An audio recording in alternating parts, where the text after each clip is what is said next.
Hello and welcome to the August 30th edition of Ukraine Without Hype. I'm Anthony Bardaway and I'm here with my colleague Romeo Kakratsky. This week we have a number of large stories due to the fact that our last episode was of course about me, visiting the South, so we didn't really go over news stories.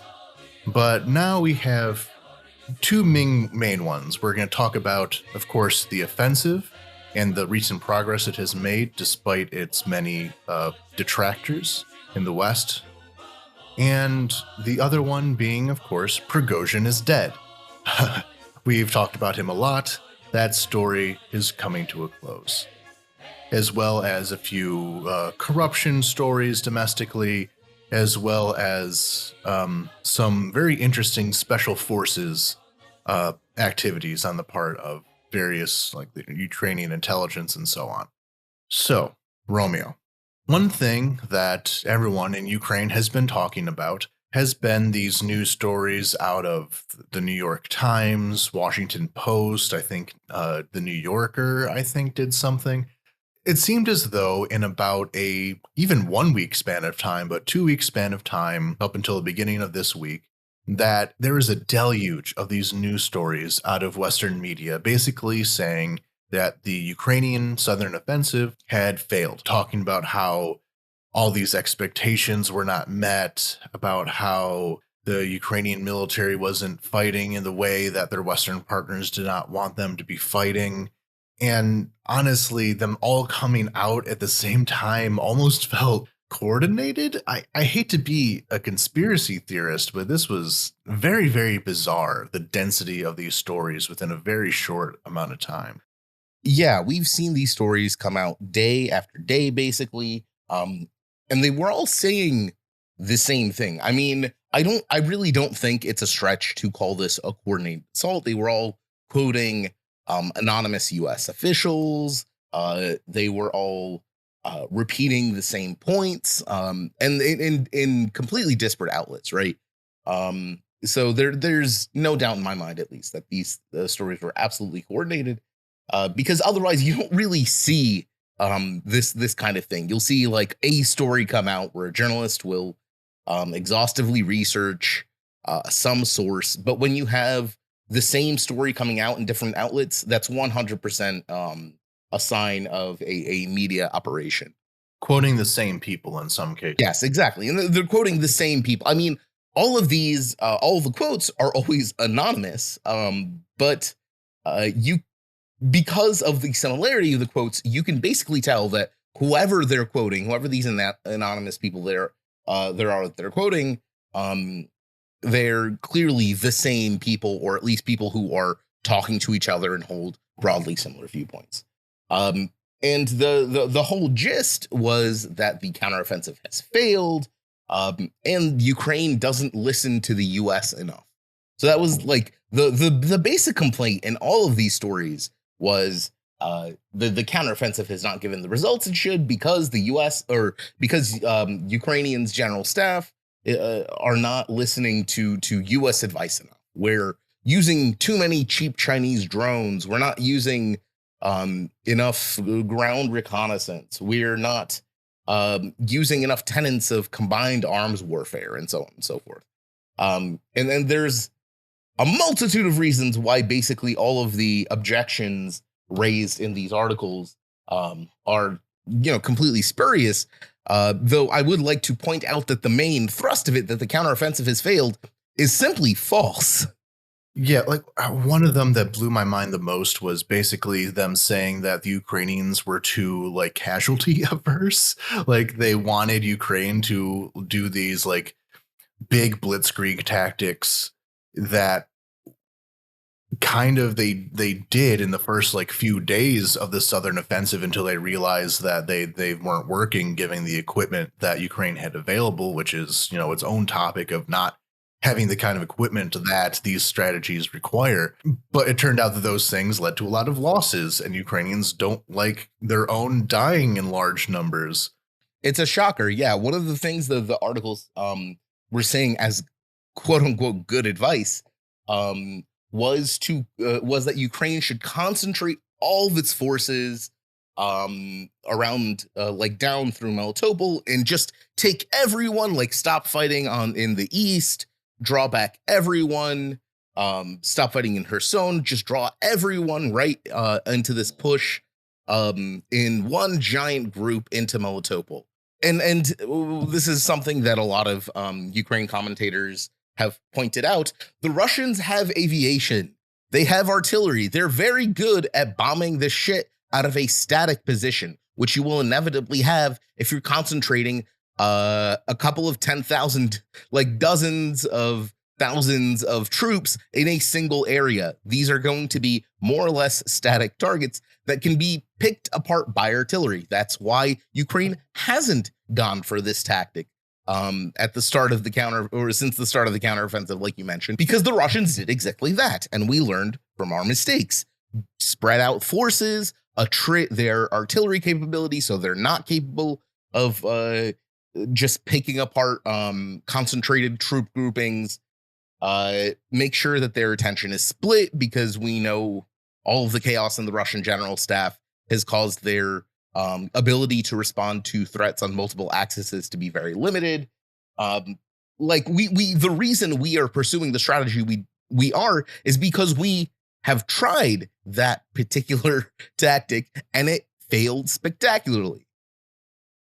Yeah, we're not going to get into every single one of these points because that would be, 3 whole episodes to themselves. But the thing with like the drones, about how like they're using the wrong drones because America uses like these very expensive like Predator drones that Ukraine doesn't have large amount of access to. And also, if you think of that version of drone, that was the Bayraktar, and a lot of the Bayraktars have since been destroyed because, I mean, they're still very useful. So, of course, great that we had them at some point, but one really expensive drone does not have the same oomph to it as, a whole mosquito fleet of drones that cost maybe $400. It's not like it turns out it's a lot in many cases, it's a lot more offensive to tie a couple of grenades to a drone that is used for photography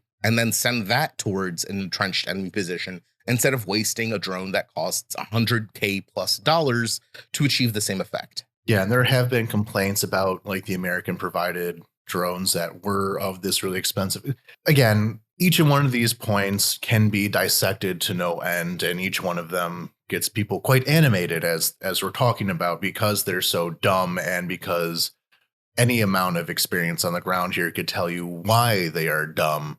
But moving on, there does seem to be we'll get into why this coordinated thing would be talked about, but first we have to actually disprove their main point, which is that the counteroffensive failed. Well, within a few days of this media blitz from who knows who in the State Department or somebody, just a few days later, Robotyne was taken. So the linchpin of the first line of the Russian defenses fell. So clearly this has been working to some extent, and I think we should pause here for a second and explain what these defensive lines are. Some people, like I just said, that this is the first line of defenses. Some people have said that Ukraine has just now reached the first line of defenses. Just to make sure everything's nice and clear, I'll explain what that means. So basically, there are a series of defensive lines that Russia has set up in the south, and they're of different types. So this first line, what I'm calling the first line, is a series of largely staggered, very reliant on mines, like layered minefields, like layered minefields with a trench behind them. The very kind of typical of what you would have seen even in World War II. A very kind of standard tactic or defensive line where you've got. Yes, but the point here is that they're multi-layered and dynamic. And then there are what people have seen in photographs where like these very long straight lines of tank traps and much deeper trenches much more static defenses than in this, what I'm calling the first line. So some people call only these much more developed large lines as being the first line. I don't think that's accurate. That doesn't really make a lot of sense. That doesn't make a lot of sense. Like this so-called buffer zone that people say it's just a different type of defense, and a type of defense that is more mine reliant. And as every Ukrainian soldier on that front has been saying, the main problem has been these mines. So kind of talking down the minefield reliant defenses as opposed to the, deep entrenchment types of defenses. It's just different strategies of doing things. So downplaying one or downplaying the other, just it seems silly to me in general. So for our purposes, we're referring to this as the first line of defense. Just know that you will see people refer to what I'm calling the second line as the first line, and that's the reason why. But Robotyne was the kind of center point of these defensive lines in this area. It's where a few of them converged. It was the command post for them. There's still some behind the town, but by capturing this town, they have punched a hole through this very dense minefield that goes on for a few kilometers. And that is important. And it is the thing that all these naysayers have been saying is, oh, they can't even take this first town. And they did. And mind you, there's basically a straight line from Robotyne. It's more or less directly north east of Melitopol and less than 100 kilometers from it. The next kind of major settlement on that route is Tokmak. And after that, it is straight to Melitopol. Yeah, and as again, I always pull this out as someone who knows this area pretty well. There's actually not a lot in the way of roads and rail lines going through here. The way that the transport system in Ukraine is set up is that it kind of splits around Zaporizhia to either go towards Odessa or to go towards Mariupol, and this whole area in the center is less served. There's like 2 roads that go through it, and so if by having Tokmak even within artillery range, which now it more or less is in line with for some weapons, that means that the rail access from east to west in the Russian occupied area is very, very much under threat. So just getting close enough to hit it's on its own a pretty big accomplishment. Whereas the only other way through is Melitopol. So a little goes a long way in this area is what I'm trying to say here. And also, as far as the second line of defenses, Ukraine has already begun attacking the second line of defenses. They have not broken through it, of course. It will take quite a while to do so, as it did through the first line of defenses, probably.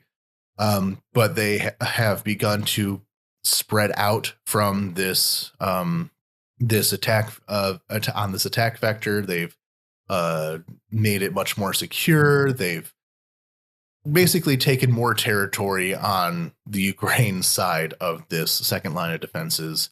So which says that Russia is not pushing back in anytime soon.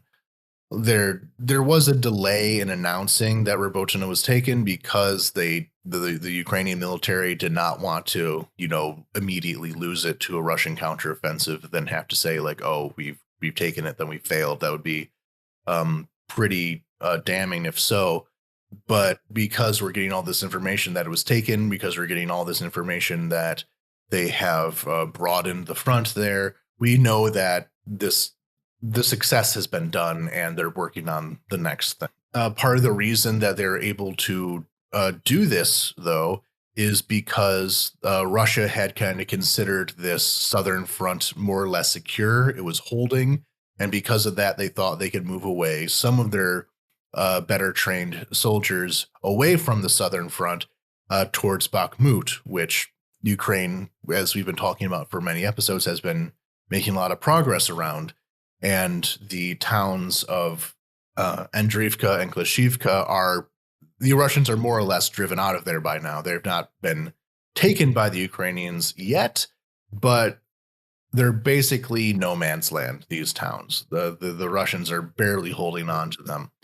So Russia had to redeploy soldiers in order to defend the Bakhmut area, which, by the way, the stories condemning Ukraine's war effort, they talked about how Ukraine was focusing too much on Bakhmut. Well, apparently the Russians disagreed with that assessment. They considered the Bakhmut area important enough to redeploy some of their better soldiers to protect it. And because they did that, Ukraine was able to make a pretty rapid advance within the course of a few days. And now that they've made that advance, they are moving soldiers away from Bakhmut back to the southern front. And this kind of sounds logical, like they'll put soldiers where they need them, but keep in mind that the fact that they're redeploying rather than using operational reserves means that at the moment their operational reserves are stretched very thin. And again, going back to those articles, part of the argument they were using, like that Romeo just described, was that the Americans, or at least according to these articles, the American advisors want Ukraine to focus on one area instead of a bunch of areas. Well, this disproves that idea, because Russia is having to kind of scramble what reserves it has left to different areas along the front line, not only losing time in doing so, but demonstrating that until they have another mass mobilization, they have a manpower problem.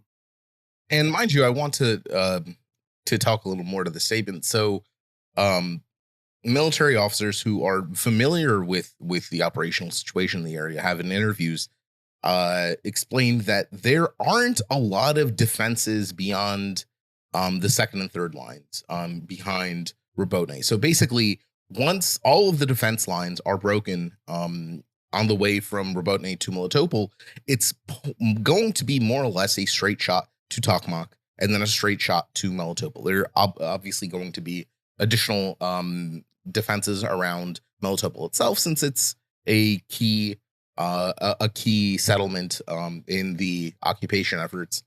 But between Tokmak and Melitopol, there's not much. And then between Robotyne and Tokmak, there also isn't much.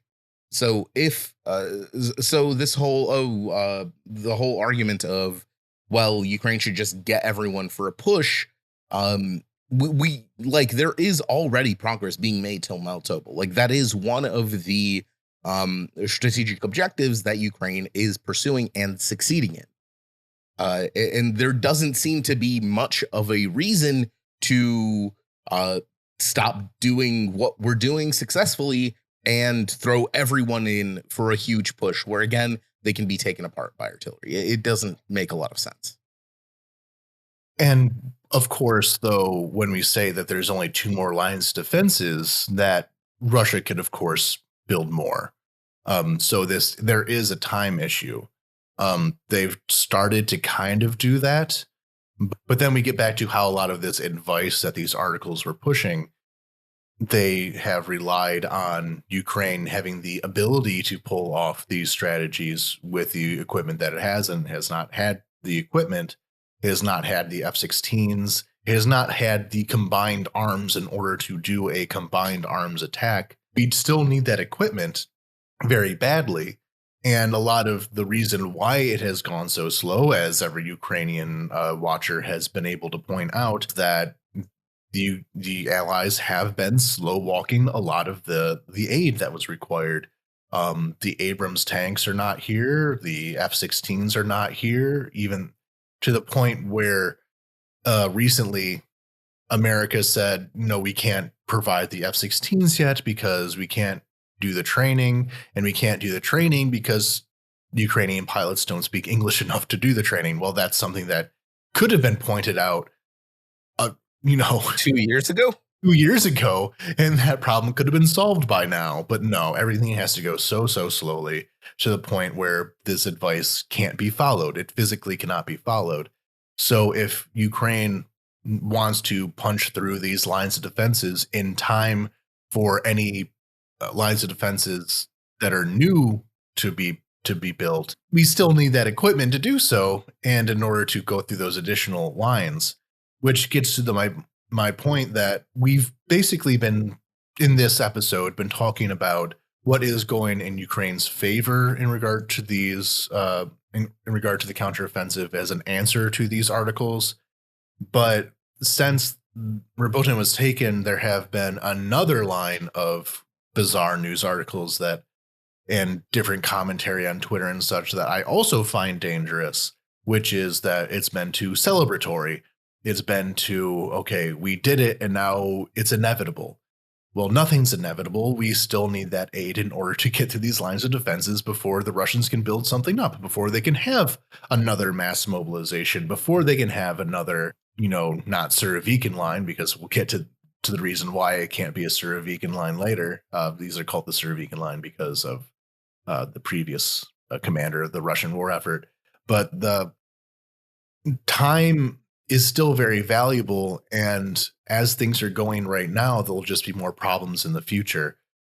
Obviously, as Anthony just pointed out, the Russians are rapidly rushing to build defenses around Tokmak and, of course, reinforce their defenses around Melitopol. Around Tokmak, military officials say that the Russians are building some kind of circular defensive structure. Not really sure what that is. But it is a point in evidence that they are kind of rushing to shore up the defenses there. And once, while driving down the 20 kilometers from Robotyne to Tokmak will not be overly difficult, aside from the constant artillery barrages, getting through Tokmak itself is again going to stretch out for months. The taking Robotyne has taken quite a long time, a couple of months. It's going to take at least the same time to get through Tokmak.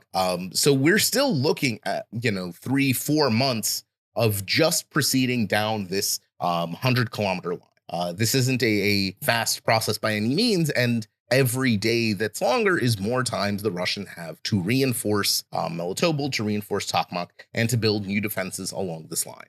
Yeah, so the coverage of this really turned on a dime, but I have to ask what really changed.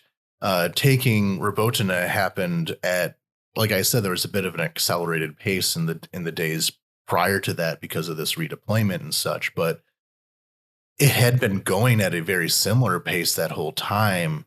So what is the change in trajectory there that would cause such a huge change in the attitudes of reporting around the counteroffensive? They need like something to bite down on to say that this is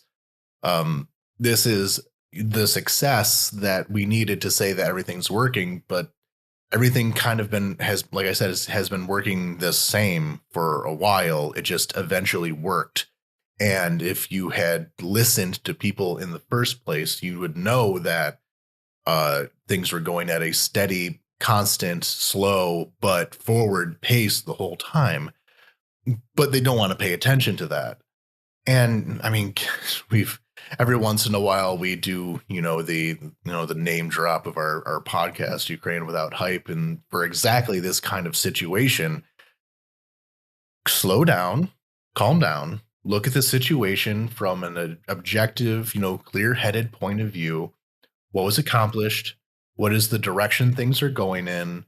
And you won't be constantly swinging from these highs and lows. Like during the Kherson counteroffensive, there was a bad first week until it eventually worked. If you just take things in stride, if you take things by the grand scheme of things, the every little force that takes place on the ground that happens very slowly, that in a lot of cases you don't hear about happening for a few weeks until after they happened.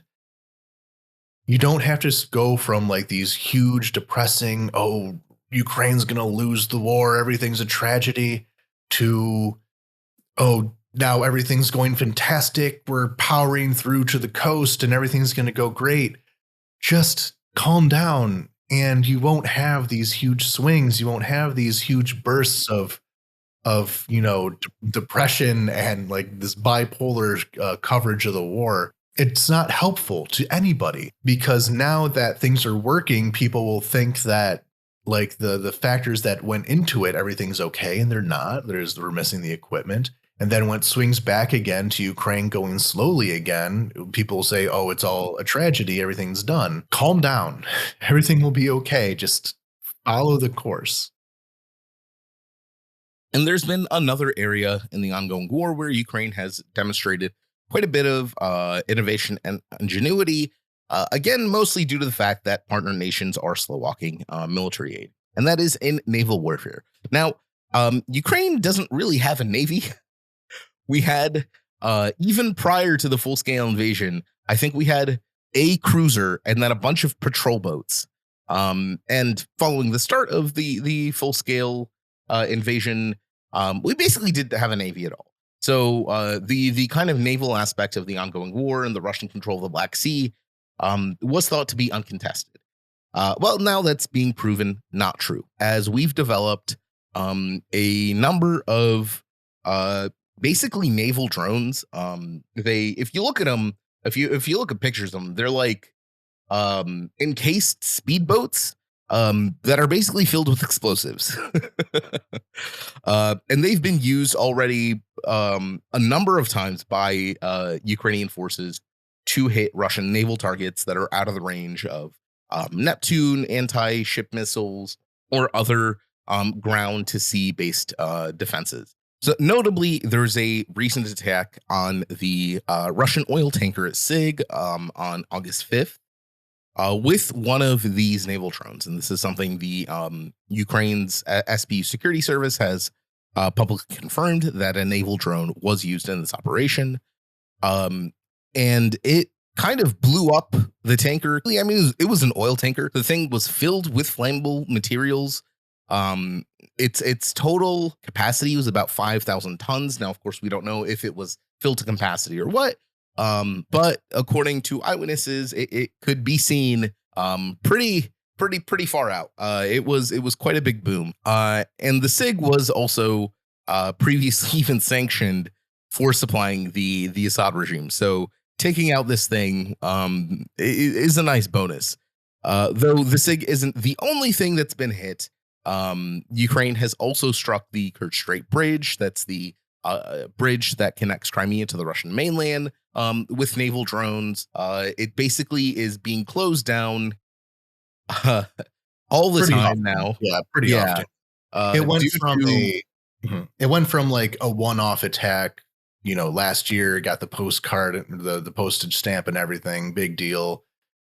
And now it's kind of just a perennial thing. It just happens like every few weeks that the Kerch Strait Bridge gets hit, something gets blown up, a span gets destroyed, and it has to be shut down until repairs are done, to the point where if you want to get to Crimea, you have to take the long route through Mariupol and then Melitopol, then through Crimea, because the bridge is too vulnerable, which it's like important. The bridge is more or less non-functional. The fact that they claim that it's opened is very hard for me to believe, because we've seen multiple pictures of the bridge just missing bits of it. I cannot imagine they're really reopening it, because there's it's just kind of ruined at this point.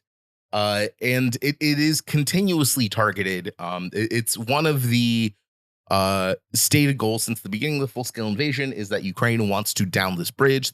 They want to take it out. We've invested a lot of resources in that, and they are paying off. And it doesn't seem that Russia really has developed a way to respond to this naval drones as of yet. It's kind of control over the Black Sea seems to be filled with holes. These drones are very small, quick, fast, and very often below radar range, or their speed kind of prevents them from being intercepted correctly. Whatever the case may be, the Russians really have a hard time responding to them. These drones have damaged one of the few warships the Russians have had in the Black Sea, the Elenigorsky Gornyak, an amphibious assault ship. And they don't really have a lot of assets left in the Black Sea. What they do have was of course considered enough to continue maintaining control over the sea, but that's in terms of naval ability, that's not that much. It was just that the assumption that if you have some ships and your enemy has 0 ships, then you with some ships are obviously going to win. But these drones are really changing the calculus there. And it really doesn't seem like the Russians can properly respond to this kind of thing. And on top of that, the Ukrainians have even begun. Yeah, I'll pause here and kind of explain the naval situation before the war. Romeo just kind of touched on it, but I want to really get this point across. But basically, before the capture, the annexation, the invasion of Crimea by Russia, both the Russian and Ukrainian Black Sea fleets were both based in Sevastopol to a large extent. Of course, there was also Odessa and such for Ukraine, and Russia had a number of other bases along, like in Kuban, for example. But Sevastopol was kind of the main show for both. But when Crimea was taken, so was the Ukrainian Navy. A lot of these ships were seized by force. A lot of these ships actually defected to Russia because for a lot of people in Sevastopol, the choice to either join the Ukrainian Navy or the Russian Navy kind of was arbitrary for some of them, because Sevastopol was a city in large part built around the Soviet fleet. So a lot of the people who still had no tight military connections to the Russian Federation remained there. Of course, why would you move away from your gorgeous seaside town to go back to Moscow? That's silly. So a lot of them just stayed and therefore had divided loyalties. But a lot of these Ukrainian sailors did defect to Russia and took their boats with them. There were other ships that were actually based in Sevastopol, but were at sea at the time. There's one with a lot of naval cadets on it. Now, keep in mind that a lot of these ships were not very big in the first place. A lot of them were patrol boats, so not like it was not exactly a deep sea fleet, a blue water fleet or anything like that. But the issue here is that by losing what ships Ukraine did have, they basically had to start from zero. So when starting from zero, the idea was to go what was cost effective, go what was for the needs of what was there. A lot of, small patrol boats, a lot of quick attack craft. It was described to me by one Ukrainian admiral as a mosquito fleet or harassment fleet. And also what's important here is that because so much of it was cut away, the Navy was a lot less corrupt, much more flexible, much more able to modernize because so many of the rotten pieces were cut away with the loss of Sevastopol. So, mixed blessing there, I guess. But because they were able to do this, they decided that this new fleet would be cleaner, more elite, more able to react to situations like this. And because of that, because they became so much modern focused, because they became so mobile, they were able to do things like this. They were able to decide that we don't really need battleships or nothing like that. What we need is these little attack craft, little suicide drones, these little speedboats with a bunch of TNT strapped to them. They're able to think on their feet like this. I kind of greatly admire the Ukrainian Navy for cutting away its Soviet past to become what it is now.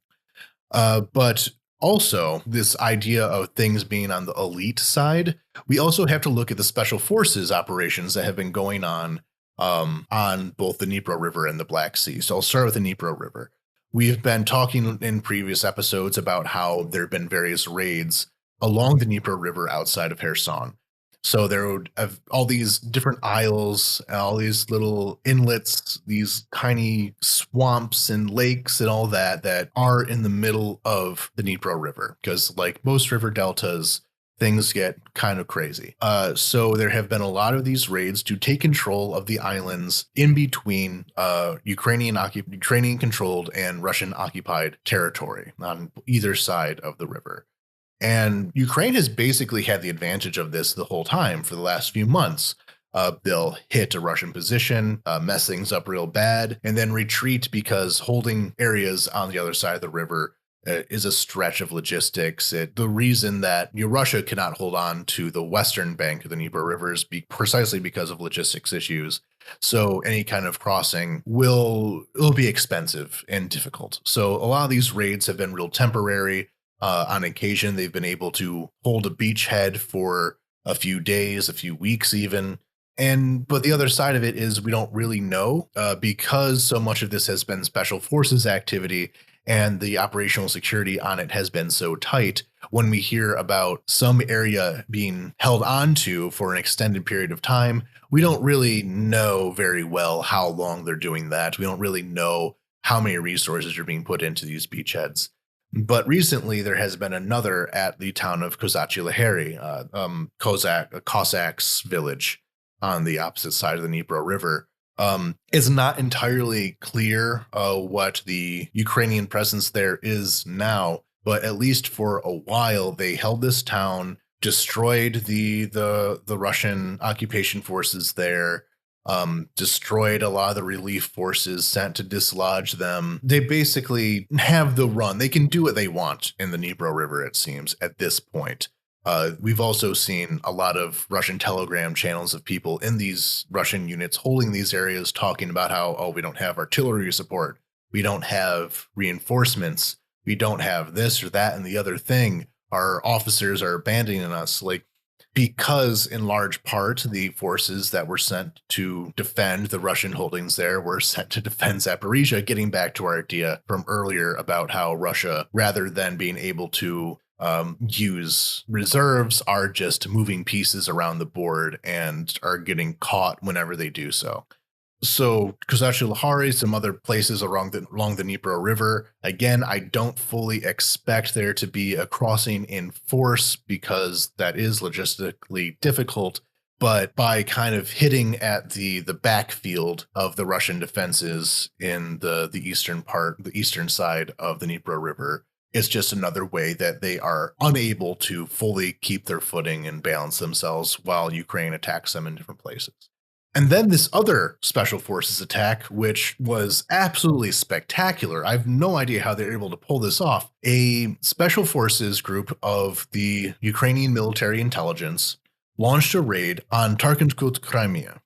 If you picture Crimea, it kind of is, diamond shaped, broadly speaking. So the western edge of this diamond, that's where this area was. The special forces from Ukrainian military intelligence, they are able to launch a small boat raid on this area, destroy the Russian forces in the area, including an S-400 missile launcher, which had been used to attack Kherson and Mykolaiv, so one less problem to worry about in that case.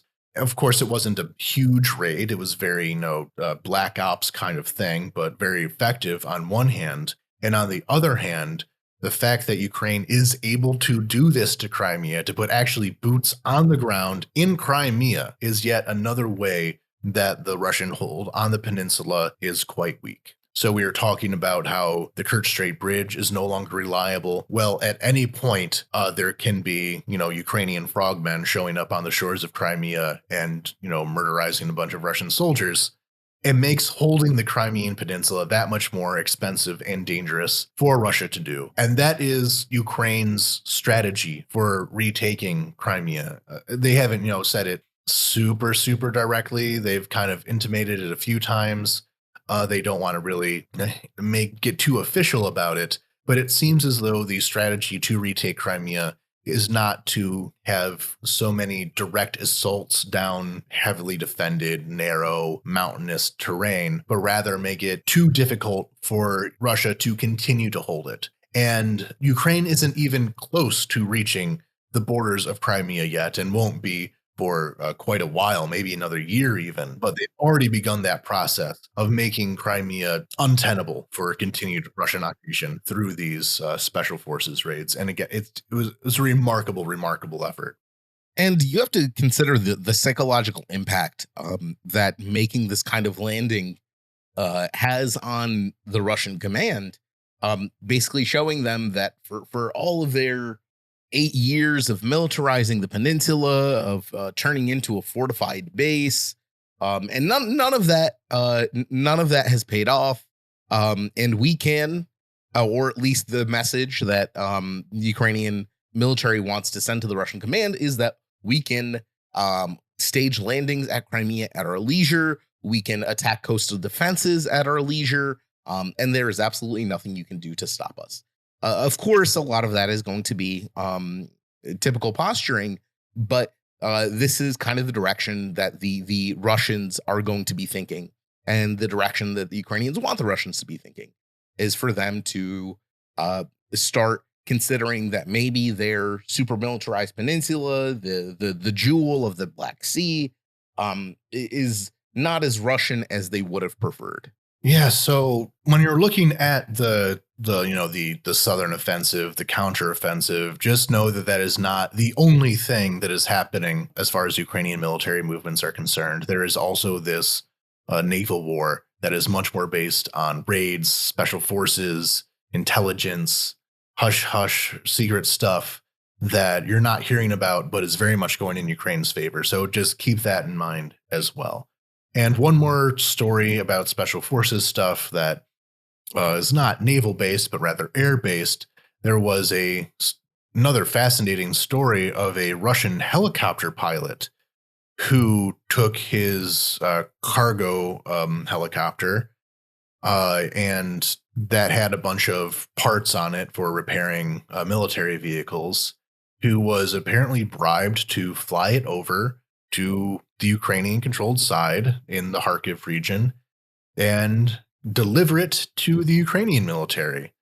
He was apparently paid quite well for this, and it was all done in very much secret. Now you may be thinking to yourself, I said helicopter pilot, singular, a single person did this.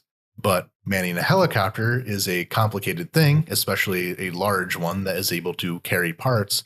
There were other people on board, clearly. Yes, somebody shot them. It's not clear whether it was the helicopter pilot. It seems as though what actually happened was that they were not aware of what he was doing until the last minute, until they started to put up a fight, at which point either he or his Ukrainian handlers killed them.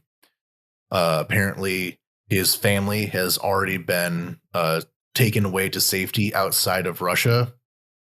It's a very bizarre, spy story that happened that we have no idea of what the details are, and will probably be a book after the war, but just another tricky little thing that Ukrainian intelligence has been doing. Unfortunately, we are rounding off our military coverage with some sadder news. A training incident in the western part of the country killed 3 Ukrainian pilots. Romeo, can you continue on that point for us, please?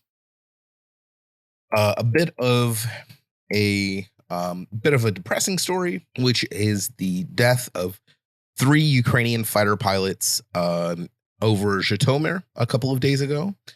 And while there isn't too many details out yet, this doesn't seem to have been the result of enemy action. So what basically happens is there were 3 pilots aboard 2 training aircraft above Zhytomyr Oblast that collided somehow. It's not really clear how they collided.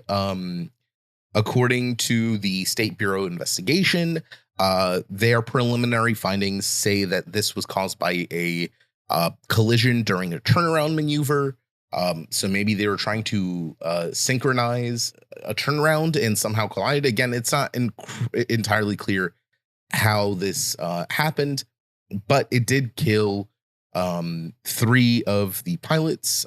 Captain Andrei Pilshkov, who, aka Juice, he is was a pretty famous and well-respected pilot in Ukraine. Major Vyacheslav Milka and Major Sergei Prigozhin. Juice especially was known in the social media space as well. His girlfriend, Melania Podolak, was very active in fundraising activities.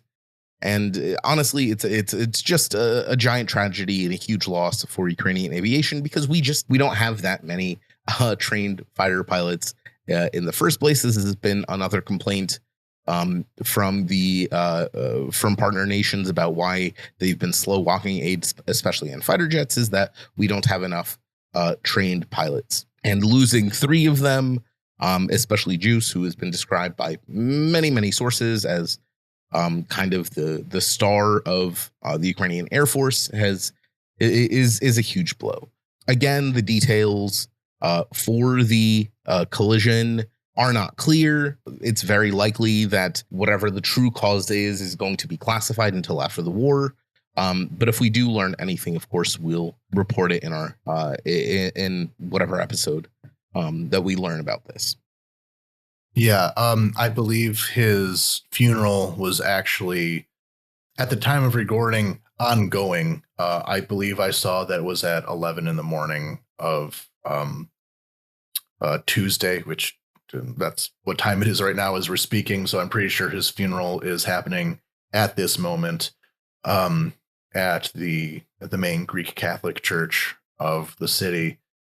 He was an interesting individual in that not only was he Ukraine's most successful fighter pilot, but he was also a very charismatic guy. He spoke English very clearly, was able to take the case for the Ukrainian Air Force being supported to our American partners and our Western partners to say what was needed in a very eloquent kind of way. He was, a handsome guy, which added to, the mystique of, the dashing fighter pilot who was able to take down the Russians, come back home and, sweet talk our Western partners, like this very kind of larger than life figure. It's a very difficult person to fill in his shoes, basically, of not only being able to be such a successful fighter, but also such a successful advocate and a spokesman for the Ukrainian cause. For Juice, for Major Minka, and for Major Prigozhin, Vishna Pamять. So our next story that is not fantastic news for Ukraine. Well, it could be from some perspective. Well, that's what I'm saying. But it's not fantastic news for Ukraine in the past, but is going to get better in the future is the scandal in the enlistment offices. So can you explain that one as well? Sure. It's been no secret that the Ukrainian commissariats, or I think they renamed them, but they're literally the same things. So in the Soviet system, the commissariats were the organs that handled mobilization and conscription. They were responsible for sending out the annual draft notices, for handling mobilization in wartime, and so on. And for a long time, it's been no secret that these are some of the most corrupt organs in the military. It's easy to understand why. The commissariats are in charge of handing out conscription notices. So if you want to dodge the draft, this is who you have to deal with. This is who you have to pay your bribes with. This is the guys that will take you through the process, the guys that will threaten you if you aren't paying enough or you refuse to pay the bribes or whatever. They can be punitive. They pretty much had free reign to do whatever they want. And a few months ago, this kind of legacy of corruption culminated in a couple of incidents that were very, very public. So there was, first of all, an incident in Odessa where journalists reveal that the head of the Odessa Commissariat, Yevgeny Borisov, had basically made about $5 million in bribes since the start of the full-scale war via helping draft dodgers. And a journalist revealed that his family had purchased a villa in Spain worth about 4 million euros, which kind of blew the whistle on this whole situation. It's it was absolutely a huge scandal. I mean, the Ukrainian military is not especially paid well compared to the West, and they're definitely not paid in the ability to purchase $5 or $4 million villas in Spain. That is just utter corruption. Not long after the Odessa commissariat story broke, another story came out where the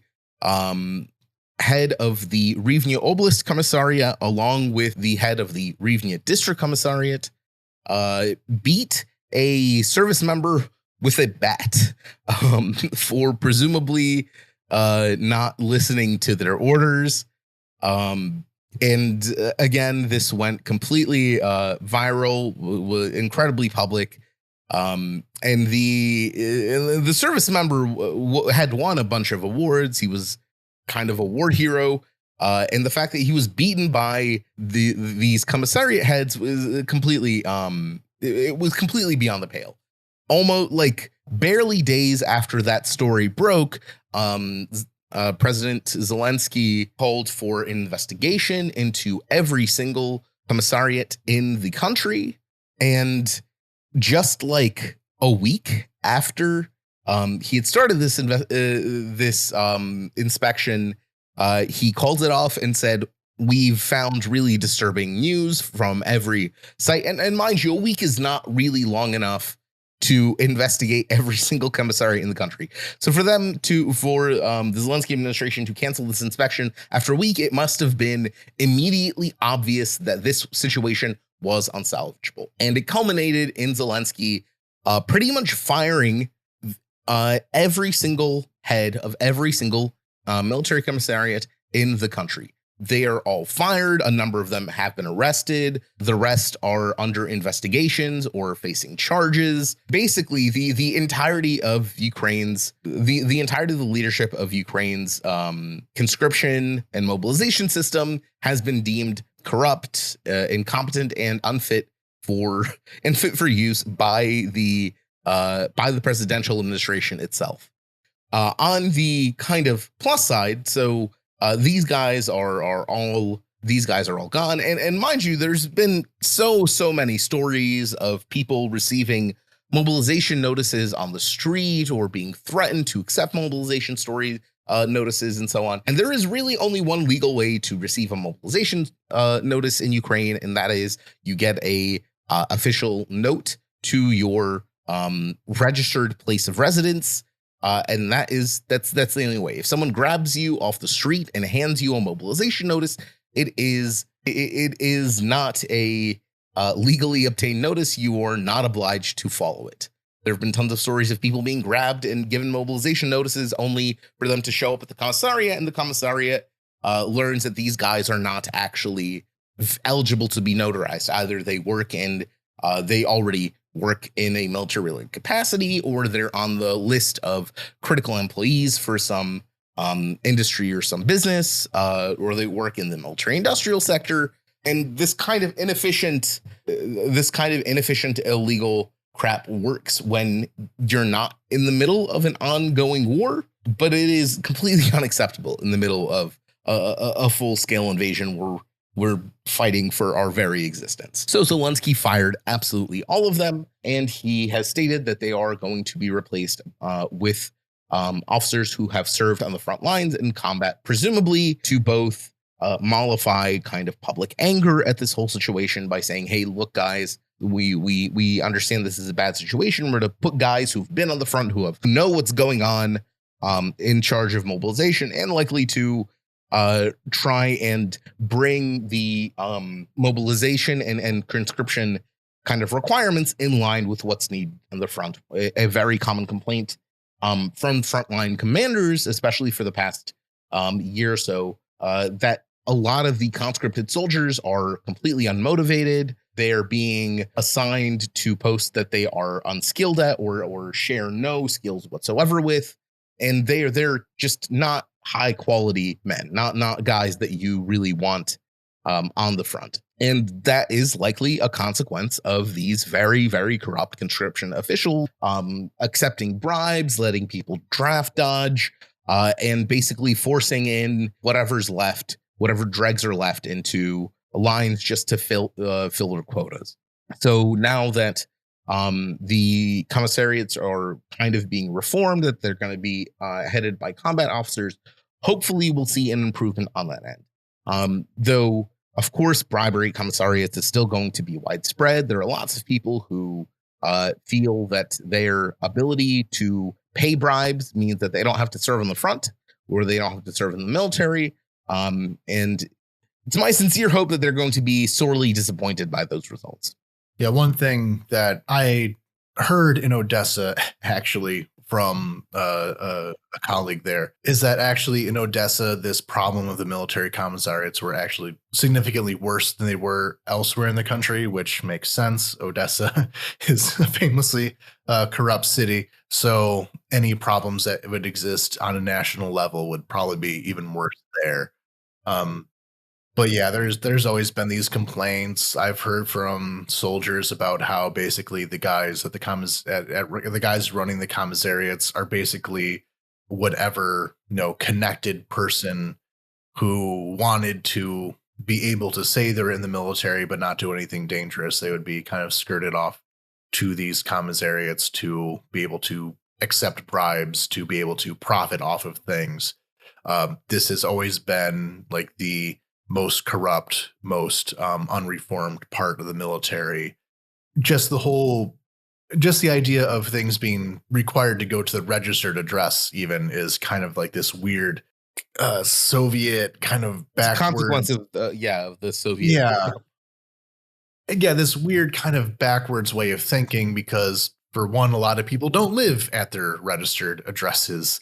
That's a whole other thing to get into, but basically kind of tells you how not updated that it really is.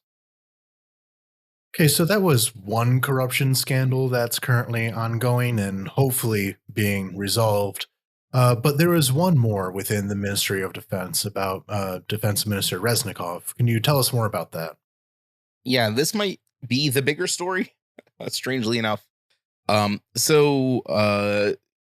Minister Reznikov has already weathered one procurement corruption scandal regarding, if you can believe it, the price of eggs. That wasn't just eggs. That was just one of the items that were overpriced. Now he's embroiled in another one. So a journalist from Ukrainska Pravda by the name of Mikhailo Tkach broke a story in which that he alleged that the Ministry of Defense had been purchasing basically winter jackets, like winter windbreakers for the military, whose price had trebled from the tender to the actual payment stage. So Tkach noted that there was a tender for a batch of winter jackets, 180,000 of them, that were supposed to be bought for about $120,000 or $140,000, something like this.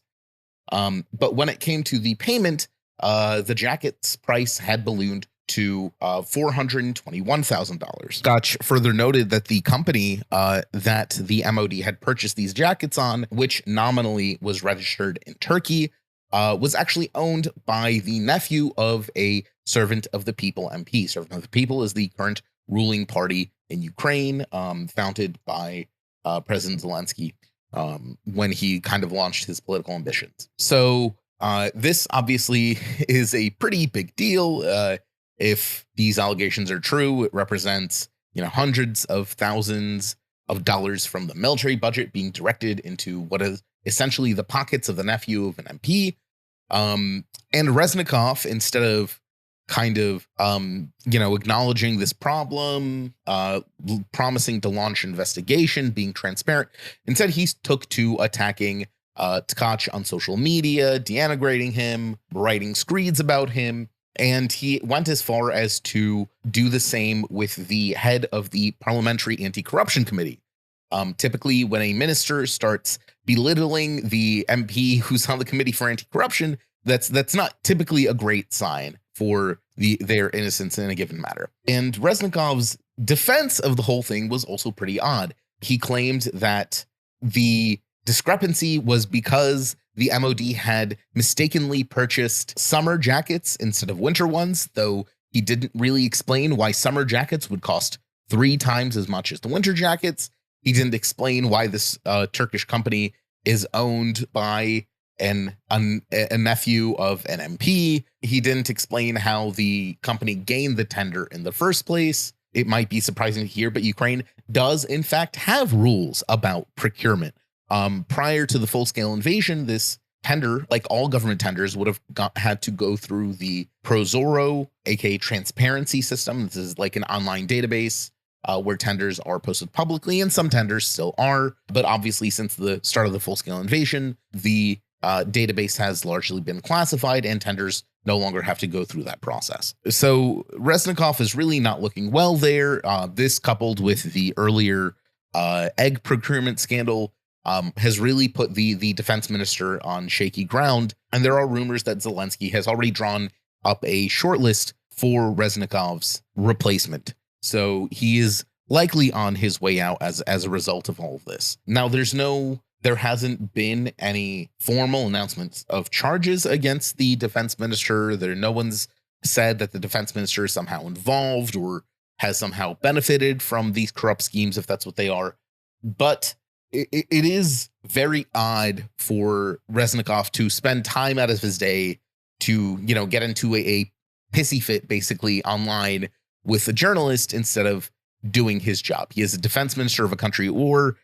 You'd think he would have better things to occupy his time with, something that Tkach himself noted in a rebuttal that the journalist posted on Facebook. And Parliament isn't very happy with him either. The Anti-Corruption Commission actually called the Ministry of Defense to account over this particular matter, and Reznikov sent a deputy minister with what he claimed was a jacket from this batch that's being disputed. However, it turned out the jacket was from a completely different batch that was not under discussion, and the whole committee hearing was canceled until the MOD could sort it out. Honestly, it looks bad and it sounds bad. Yeah, we did make an episode about the egg scandal back when that happened, and in a way, I think that he was able to kind of get off on some of those accusations, partially because the egg scandal sounded kind of silly. And even though there was investigations into all that, there were some lower level mod officials that did get in trouble. I just can't help but feel that the topic of it being eggs kind of made it seem less severe than it actually was. Well, it also wasn't a very resonant topic with the international media, because the prices that are involved here, when converted to dollars, really seem like nothing, but in Ukrainian terms, are very much a lot. So the egg scandal was something like they were purchasing individual eggs at a rate of 17 hryvnias per egg, which in dollar amounts is like 50 cents an egg. So if you're in the West and you hear this, you do the calculation in your head, you probably don't realize what the problem is. But the thing is, you can buy a dozen eggs for 50 hryvnias in any given supermarket. That is, a dozen eggs costs $1.35 approximately. As a result, if you were buying singular eggs for 17 hryvnias a piece, you are overpaying by quite a number of factors. Especially considering that the military should be buying wholesale and not, individual cartons of eggs. But so the difference here is that it involves winter coats. And I believe that that's something that people feel on a much more resonant kind of emotional level, is that they understand that cutting corners around coats, like, it's a very basic kind of item that people need, considering the fact that summer is coming to an end. And though it is, still extremely hot out, we're only a couple short months away from things being cold again. And the image of a soldier like shivering because there aren't enough coats because the coats were too expensive, that's something that will really kind of hang in even international media as a very flagrant example of corruption. So this case, I think, has more bite to it, even if the previous one was a bit more extensive in how many companies were involved and all that. Yeah, it's especially procurement corruption, obviously, in Ukraine, especially in the military, is nothing new. It's a story as old as independence. But these scandals during wartime are especially dangerous, because kind of every hryvnia should be optimized. Every hryvnia contributes to victory. Every hryvnia that ends up in the pockets of an MP is not something that's helping us beat the Russians. And it's quite a big deal. Yeah, and right now there is a discussion taking place over whether corruption cases will be handed over to the SBU as treason charges. So things are about to get very, very serious for accusations of corruption, even though we're not going to go into that right now because we didn't really have anything prepared for it. But there is very much a concern that, transferring things over to the less reformed SBU and less reformed courts that's a whole other can of worms. The prosecutor general's office. And so on. Yeah. But what we're looking at is the possibility that though corruption cases might be handed over to less reliable investigatory and judiciary systems, a treason charge is much more scary, even if there's not follow through on it. On an emotional level, I certainly, for one, believe that corruption during wartime is in fact treason.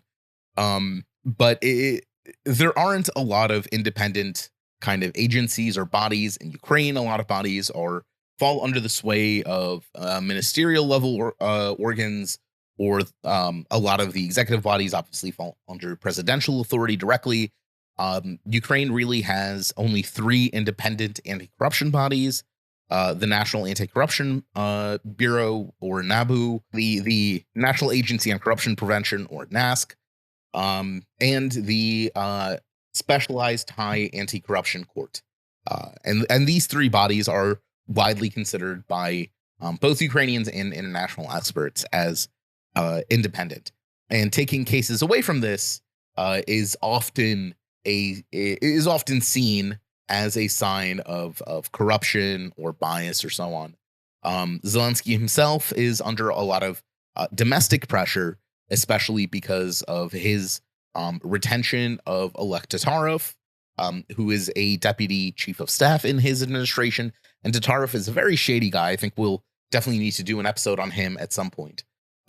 He's an incredibly shady guy who some ex-NABU officials have claimed that the president's office intervened to have corruption cases against him transferred to the prosecutor general's office, where the presidential administration was then able to quash these cases. So Zelensky himself is also not free of kind of these suspicions of corruption. But at the moment, focus is on Reznikov, and rumors abound about his replacements. So one of the issues is that Reznikov is very highly respected by his foreign colleagues, by his foreign counterparts. And one of the main jobs of the defense minister since the start of the full-scale invasion has been to drum up military aid for Ukraine. Reznikov has been pretty successful at this. He, by all accounts, has been instrumental in securing fighter jets for Ukraine, even in whatever limited amounts the West has decided to send us in. He was instrumental in securing modern battle tanks and so on. So he has a lot of respect from the West for what he's done, but I don't think he can survive 2 procurement scandals, especially one that is as resonant as winter jackets for soldiers.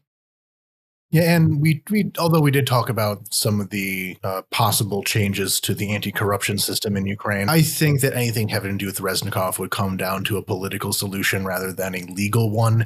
He is very high profile, and I'm sure that if it comes down to the wire, he is more likely to take a deal to stand down than to actually face direct criminal charges. Yeah, and mind you, none of these scandals have accused or implicated Reznikov of involvement. There hasn't been any word of him personally being involved in these scandals, though, of course, evidence can come out at any point. It's all about the kind of functioning of the Ministry of Defense under his purview, which he as minister is obviously responsible for, whether he was personally involved or not. And now for our last news item of this very long episode, we understand this is the final end to the story of one Mr. Yevgeny Prigozhin. Prigozhin was the head of the Wagner Group mercenary company who staged their attempted coup, insurrection, mutiny against Russia roughly 2 months ago. We're not going to delve as deeply into his background as we did with Girkin, just because everyone talks about Prigozhin. I think that most of his background is pretty well known by now. Whereas dealing with Girkin, like I said, is not as well known and is very explanatory of the Russian system and all that. But just to truncate it really quick, because his background is still illustrative in its own way. Mr. Prigozhin began his life as kind of a street criminal in Soviet Russia. He was a thief. He spent a couple years in jail, actually, in the 80s after assaulting and robbing a woman. So he really came out of that very direct street criminal element.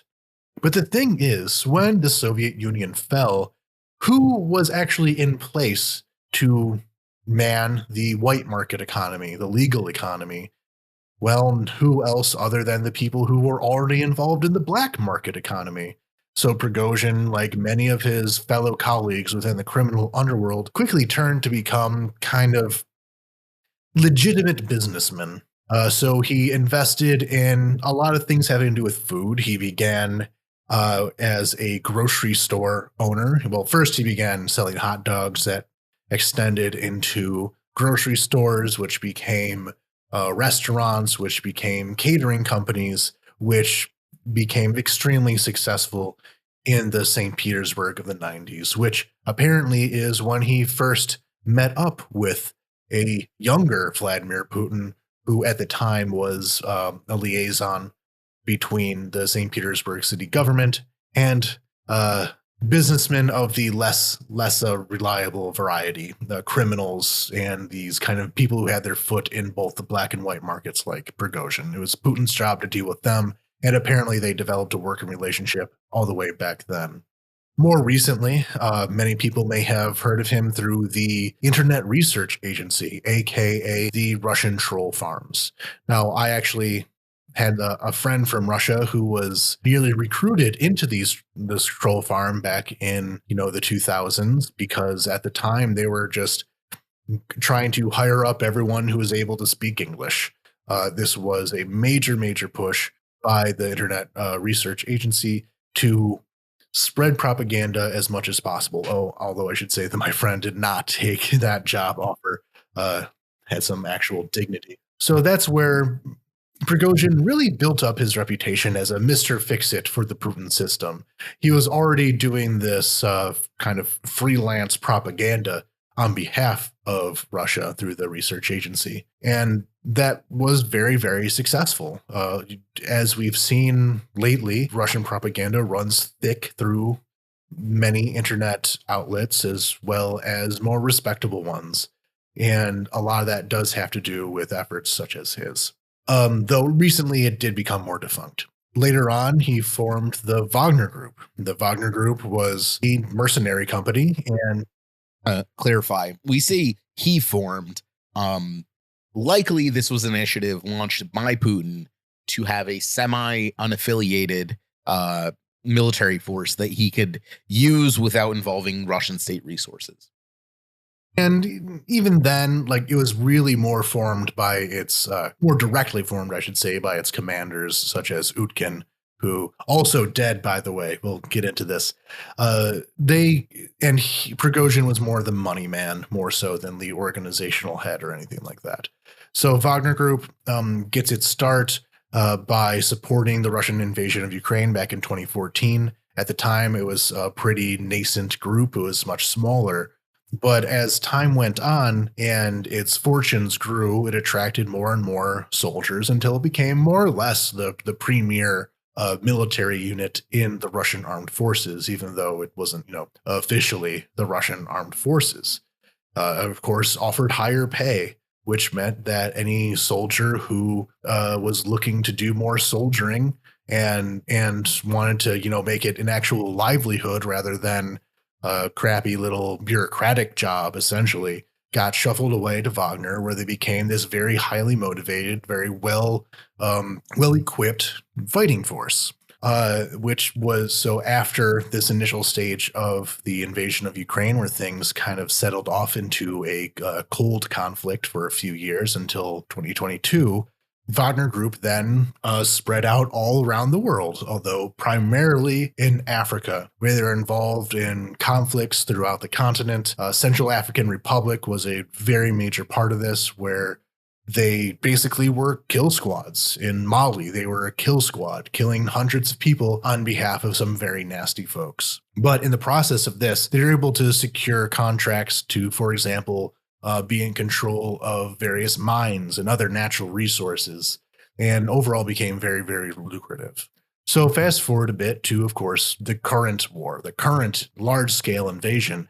And no, we've had so many episodes about these guys, so no need to delve too deep into their actual actions. But for example, in the battle for Bakhmut, they really earned this reputation as the most effective fighting unit in the Russian military. And with that came a huge aura around Prigozhin that was practically cult-like.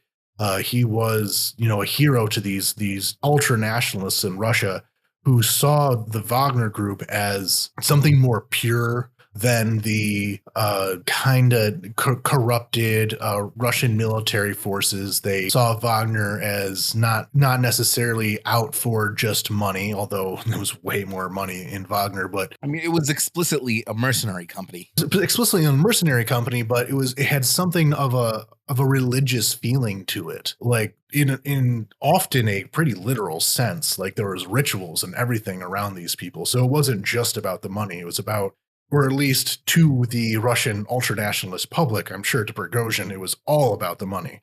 But to the Russian nationalist public, this was like a vanguard, like a vanguard for what they want Russian society to be more like. So then came the earlier in the year to kind of the aftermath of the battle for Bakhmut, and Wagner is pretty heavily beaten down. A lot of their prisoner recruits are no longer a viable part of the unit, but they still have, their initial core of highly motivated, highly trained people, but they do not have the numbers that they used to have during the battle for Bakhmut. And so they're left in kind of a weird limbo where they're not able to be as useful to the Russian war effort as they used to be, because they ran out of their prisoner resources. But they still had this mystique around them of they couldn't just disappear entirely. So what the Ministry of Defense wanted to do was to rein them in, to take advantage of their moment of weakness, to throw a collar around them and make them more obedient to the government, or at least more obedient to the actual government systems and not just Putin himself. Prigozhin and the rest of Wagner saw this coming. They were very wary of the fact that they were about to have their entire organization more or less dissolved and absorbed into the Ministry of Defense. And so they launched their insurrection of 2 months back, where they wanted to take out or wanted to at least hold hostage the leadership of the Ministry of Defense. They failed to do so. It kind of spilled out of control, where they were marching on Moscow. See our episode about all this for more detail, but of course it failed. And it failed and ended in an understanding where Prigozhin kind of had to exit his role in the invasion of Ukraine. Though, mind you, Wagner by this point was basically a spent force. Anyway. Yeah, they were basically a spent force anyway. And everyone was kind of guessing what the terms of this understanding would be. And there's all these kind of hints of, for example, a lot of the Wagner remnants were sent to Belarus. So like, is Wagner going to be kind of enforcement arm of the Russian government in Belarus to make sure Lukashenko keeps things under control? That turned out not to be so true, because I guess they weren't being paid in Belarus and were in the process of being expelled. Then we had to look at the option of, are they going to go back to Africa? Which to me seemed like the real issue that was going to happen. And there were rumors that Prigozhin had already gone to Africa. Yeah, he had already been in Africa, but I had kind of figured that the deal would be that he was allowed to continue Wagner activities in Africa as long as he stayed away from anything happening in Russia or Ukraine. And for example, he was a delegate in meeting with various leaders of African countries both in on the continent itself. He was in Niger, and also at this big summit that was quite recent between Russia and various African leaders. So I thought that he was allowed to become kind of a Russian emissary to these various more friendly governments in Africa, and especially the coup government that have popped up in Niger and Mali and so forth. Well, that seemed to be incorrect. Very shortly after making a video about how we in Wagner Group are still fighting the good fight here in Niger, he was taking a plane back home. So on August 23rd, in his plane that was crossing over the Tver Oblast, this plane exploded. It's not entirely sure how it exploded. It might have been hit by anti-aircraft missile. It might have had a bomb on board. It's not entirely clear at the moment what really did it in. But I just do want to clarify that this wasn't a crash. There are numerous eyewitnesses describing a boom in the sky, which is not usually what happens when a plane crashes. No, it was an explosion. It was 100% an explosion. There is like video evidence of the plane going boom in the sky. So it was definitely not pilot error that caused them to like crash into the ground. It exploded in the air. Planes do not, as a rule, explode in the air without an external force. Right. And everyone immediately understood that the person who ordered the hit was definitely Putin. There's really no question about it. It's pretty likely that it was really either bomb planted or air defense missile. At least that's what Ukrainian intelligence believes, that it was an air defense missile. And it's pretty clear that an air defense missile would not have been fired at Prigozhin's personal jet without the authority of the Tsar. Like there's really no question about who killed Prigozhin. It's obviously Putin. Prigozhin was not the only person on board this aircraft at the time. For whatever reason, on a craft with less than a dozen people on board, two of the others were Dmitry Utkin and Valery Chekalov. These were two of the real on-the-ground commanders of the Wagner Group. They're also 100% Nazis, as he is covered in Nazi tattoos. And so, because of the deaths of these two other men, Wagner is not only without its, nominal head, its kind of mascot and funder, money man, but also its actual real commanders who actually founded the thing. So Utkin was, Nazi militant, covered in Nazi tattoos, very, very famous as, a soldier. But then there's also Chekalov, who was in charge of logistics, which is very important for a globe-spanning company like this. So without these two, and without Prigozhin, the head of the snake has been chopped off. It doesn't have its money man, does not have its most famous fighter, and doesn't have another one of its, real organizational heads. These three were the big three of the Wagner Group. There are still some other aides that could possibly piece something together. Some various deputies are still alive, but for the most part, it's hard to see Wagner Group as continuing to exist after all this in any kind of recognizable form. In other words, Wagner is basically gone. There have been reports that the Russian military will be either transferring what is left of Wagner's equipment and personnel to a different quote unquote mercenary group, or reabsorbing them back into the proper military. And this mostly concerns the Wagnerites that are kind of camped out in Belarus. So it as like a going concern, it's done. It's donezo. It's kaput. It's capiche. Yeah, but then we have to look at what I think is an interesting question, especially for the future of Russia, which is who was actually responsible for being the trigger pullers here. It's not like Putin does things himself. He recruits one of his underlings to do things for him. And for one, I'll do the one that I think is not the case first, then getting into what I think is the actual guilty party.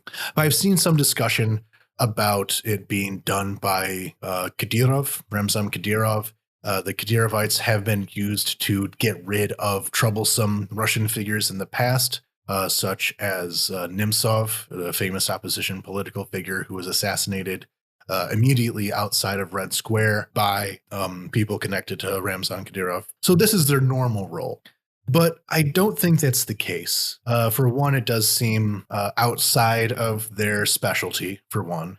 And two, trying to get into his brain of the brain of Putin, which is always a scary place. He would be getting rid of one semi-independent actor by boosting the power of another semi-independent actor. It seems like it would just be an issue of, getting the cat to chase away the mouse and then getting the dog to chase away the cat. And so that story, I don't think that would be the wisest decision, though we have never been able to say that Putin did things that were wise. But I think there's more direct proof of a different trigger puller. And this is Major General Andrei Evyanov. He is the leader of GRU Unit 29155, the Assassination Squad. They have been involved in many hits exactly like this one in Dagestan, for example. They are no stranger to blowing up airplanes. That is one thing they have in their toolkit. But also, actually, with Prigozhin, when he was dealing with these African leaders, he was seen with the victim in the days leading up to the victim's death. And I'm no detective, but that sure is suspicious that they had Prigozhin, who would shortly thereafter be assassinated, be traveling around with the guy who does assassinations. It seems like a bit of a coincidence. Evyanov is also seems like, because he was dealing with his leaders, that he himself has an interest in the African continent. I think it is very possible that the GRU was told that in the place of Prigozhin's very lucrative, like we said, African interests, his mines, his contracts with governments, the GRU, and specifically this guy, would be getting a good piece of that pie in exchange for carrying out this hit. This is all theory crafting. This is all, conspiracy theories in some way. But to me, this seems to be the case, considering who is directly connected to the assassination, the things that they had done in the past, and what seemed to be their goals for the future. It all seems to line up behind this guy. And when this also comes down to what will happen next. Like what will happen within the power vacuum left behind by the death of Prigozhin, because he was this very big figure on at least certainly the Russian ultranationalist scene, but also the military scene. Like Russia's tendrils throughout the world, a lot of them have gone through Prigozhin. So with him dead, with his networks gone, who's going to take over that? And mind you, while Wagner was Prigozhin's, especially lately, most visible kind of portion, the guy ran a business empire. Wagner was not even likely profitable for the guy. He still had his catering companies. He still had logistic companies all over Russia that were getting fat off government contracts. And that's a lot of money that a lot of people are going to want a piece of. Right. And if my theory here is true, that it was the GRU who carried out this hit, the military intelligence special forces people, I think that a lot of the folks who will try to slide in on this will be members of the Siloviki, the actual systemic state intelligence services and secret police, internal enforcement. So not only are they going to be relied on much more by Putin to stave off a coup, honestly, who else is left? Like all the kind of counter system or outside the system, quote unquote, outside the system actors have largely been tamed by now. There isn't much of these kind of entrepreneurial, semi-independent actors left in the country. And that kind of leaves Putin to fall back on his tried and true kind of political base in the security services. Even in the case of, national, like ultra nationalist figures, not many of them are still free. So maybe we're going to get a revival of so maybe we'll get like a rise in the fortunes of Nikolai Patrushev, who came from the Siloviki, but kind of got a reputation before the invasion as being a serious hawk and is respected by ultranationalists both inside and semi outside of the state. So I think what we're going to be see here, like the question that we asked ourselves with the episode about Igor Girkin is, what are they going to do in the absence of these semi-independent actors? I think that will fall upon the security services in order to kind of form a new like military leadership underneath Putin without these oligarchs and other people in the way. I think that is seen as things develop now. That seems to be very possible. I would like to note that one of the reasons Putin had kind of dispersed let's say not power, but maybe authority to these semi-official private actors was specifically to stave off kind of disgruntlement with him, so he could always have a scapegoat to point at. We can see that with Prigozhin kind of being taken out of the equation, there's likely going to be some amount of centralization, but it's hard to say if that habit of kind of empowering these mid-level, semi-private actors to keep on doing things, if that's gonna keep being a thing. Yeah, that's just so I'm asking, like, who else is there really? Like the outside the system actors have been tamed and or arrested or dead. So they just have to find some way to re-strengthen these Siloviki and such. And I mean, there's a reason why he relied on these semi-independent actors, which is, like you said, they could be a scapegoat.